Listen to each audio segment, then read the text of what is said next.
আসসালামু আলাইকুম। আমি ইশিকা শাম্মী পেজ থেকে আমি কিছুক্ষণ আগে কয়েকটা ছবি পোস্ট করেছিলাম এবং সাথে ক্যাপশন দিয়েছিলাম যে ফুল শুধু গাছে মানায় না, নারীর চুলের খোপাতেও মানায়।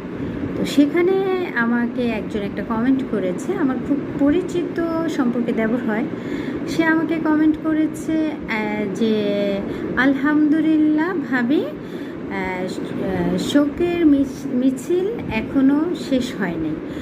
তো আমি তার উদ্দেশ্য করে বলতে চাই যে আসলে এত বড় এক দুর্ঘটনার জন্য সত্যিই আমরা সবাই শোকাহত, সত্যিই আমরা সবাই আল্লাহর কাছে যে যে যার অ্যাঙ্গেল থেকে নামাজ পড়ে বা নামাজ ছাড়া সবাই কিন্তু দোয়া কামনা করছি যেন আল্লাহ বাচ্চাগুলোকে জান্নাতুল ফেরদৌস দান করুক এবং যে বাচ্চাগুলো বেঁচে আছে, হসপিটালে আছে, তারা যেন সুস্থ হয়ে মায়ের বুকে ফিরে আসতে পারুক। এত বড় দুর্ঘটনার কারণে যে আমাদের বাংলাদেশের কোনো কিছু কি থেমে আছে?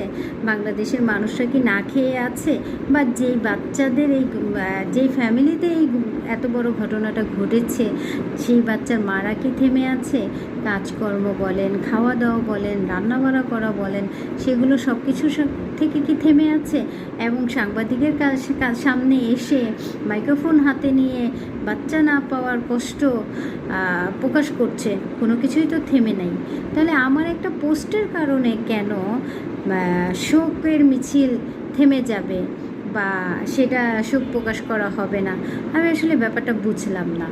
আমরা কিন্তু যে যার অ্যাঙ্গেল থেকে কিন্তু নামাজ পড়ছি, আল্লাহকে বলছি যে আল্লাহ যেই বাচ্চাগুলোকে আপনি নিয়ে গিয়েছেন তাদেরকে বেহেশত নসিব দান করেন, যারা বেঁচে আছে, যারা হসপিটালে আছে তাদেরকে আপনি সুস্থতা দান করে সন্তানদেরকে মার বুকে ফিরিয়ে দেন এবং আমরা যারা বেঁচে আছি আমাদেরকে সুস্থ সুন্দরভাবে বেঁচে থাকার তৌফিক দান করেন।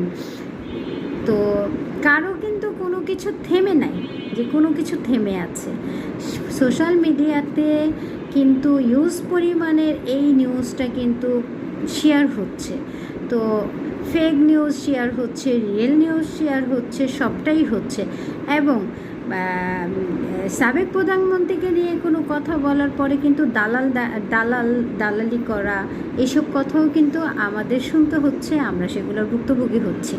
তাতে কিছু যায় আসে না, কিছু হলো না। আমার একটা পোস্টে কী ক্ষতি হলো যে এই টাইপের কমেন্ট আমার পোস্টের মধ্যে করা হলো, আমি আসলে কিছুই বুঝতে পারলাম না।